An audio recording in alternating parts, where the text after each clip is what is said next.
In this video, I'm gonna show you how to mix your beats and get those placements. Yo, shout out to this guy for this video idea. I really appreciate it. Obviously, I'm a small channel, so I'll actually listen to your comments. So let me know in the comments, what you want to see next from me. This is a beat I made, and I'm gonna show you how I mix it and break down all the little things I've learned to get your beat slapping, so artists will get instant inspiration from them.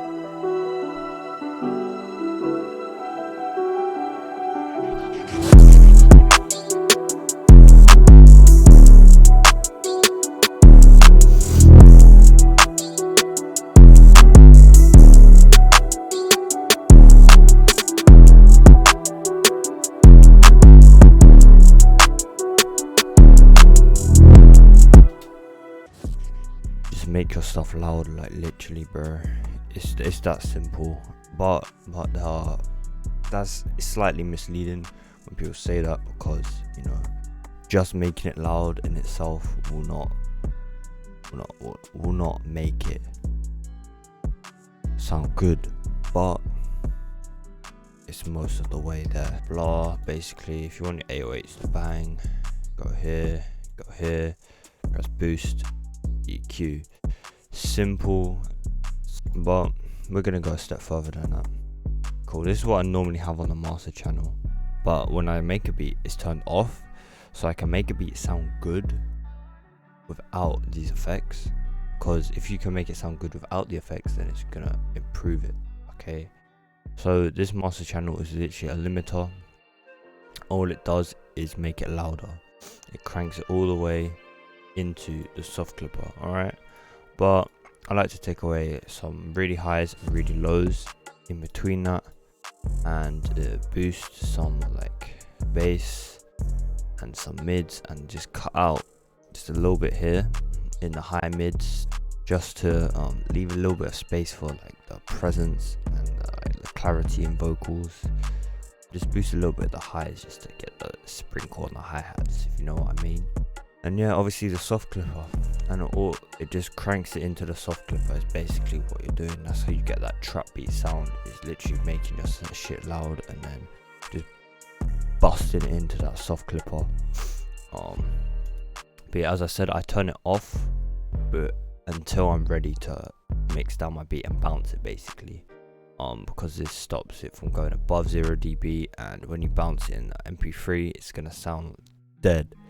Okay, it's gonna sound dead if you don't add the soft clipper, unless it's actually below 0 dB, but then you won't have the loudness, so you kind of need it.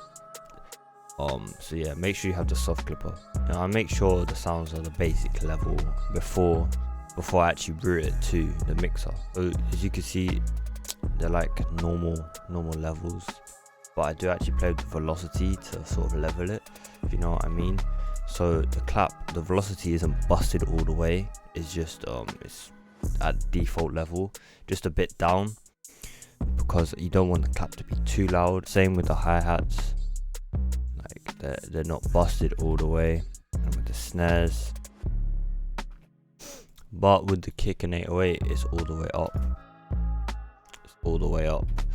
So that basically means that the kick and 808 are going to be the loudest things, where the clap, hi-hats and snares are going to be quieter. And yeah, that's basically how I like to mix. I like to mix it so the signal before is the right level before it's even going into the mixer. So then once I've done that for everything as well, including the melodies, see, like the melody velocities aren't really, they're kind of lower.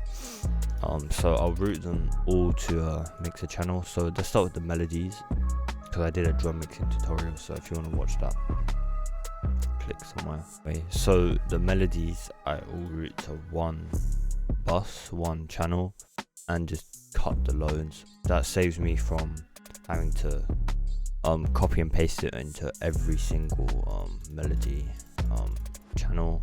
The other way is just to have all on channel 1, but then you lose control of the volume. See, like down here I've turned it down so that it's more in the background, and also I've panned it out, as you can see here, so the melody fills the stereo field more.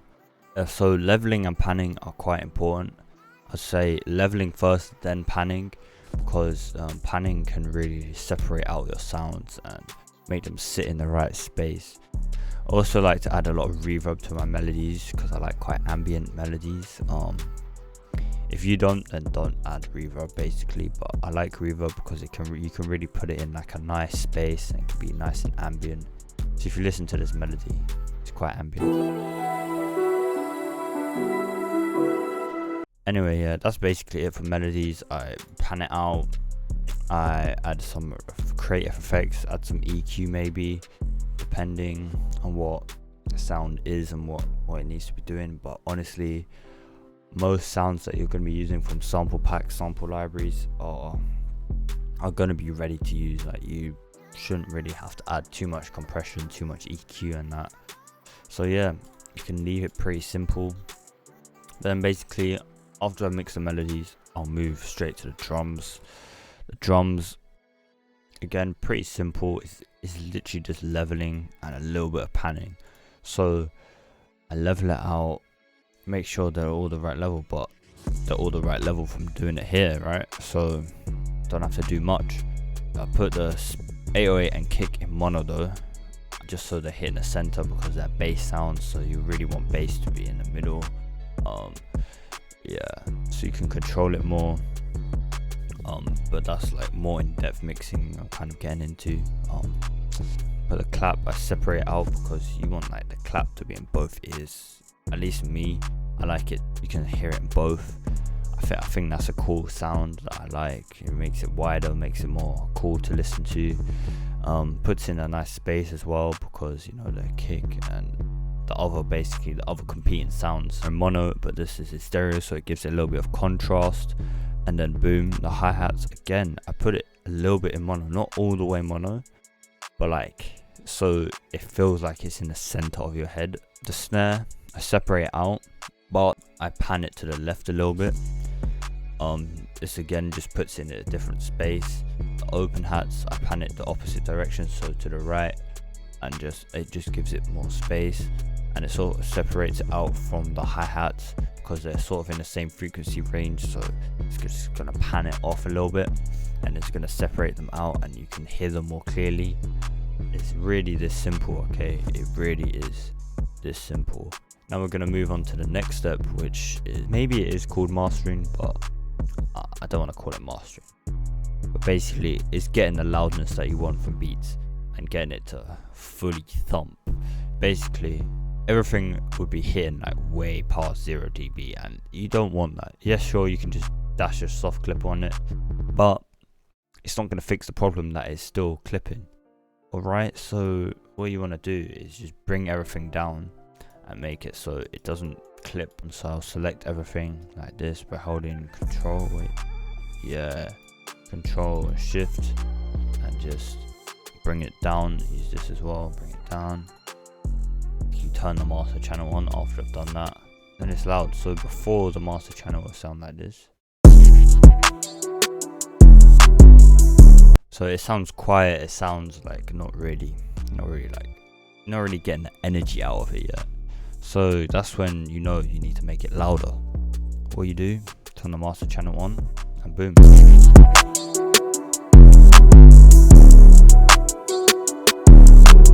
And the loudness, you start hearing it, you know, nicely clip, I'd say. Because honestly, I do like clipping, especially in trap beats. You kind of want it to clip a little bit.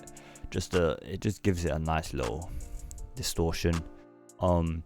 If you were mixing it properly, you probably wouldn't do that, but we're trap producers, we don't care, man. Literally, we don't care. Your beat is slapping now, so watch this video on how to make a producer tag and get your legacy out there, my guy.